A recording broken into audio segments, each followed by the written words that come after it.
La couverture porte les couleurs du mouvement Rasta, un essai pour explorer l'œuvre de l'icône du reggae. Bob Marley, cri de cœur, cri de raison et cri d'amour. 3 thèmes qui, selon Médard Kouassi, auteur passionné, sous-tendent l'œuvre de l'artiste.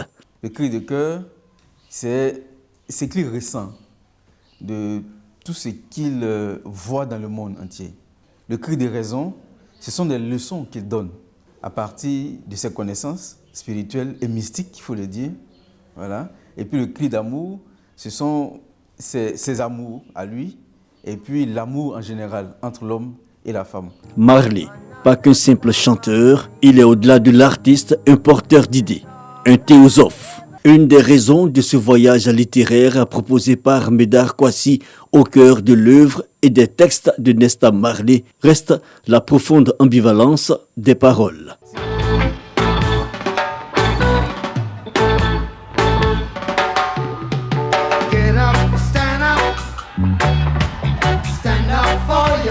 Bob Marley comme ambassadeur du reggae, l'unanimité est faite, mais à la faveur de ce 1er juillet, consacrant aux yeux des Nations Unies la journée du reggae, il y a comme une pointe d'amertume chez l'auteur. On chante pour danser et tout, mais les Jamaïcains, ils ne chantent pas pour danser seulement. Surtout, ils chantent pour conscientiser, voyez-vous. Donc, je suis un peu en peine.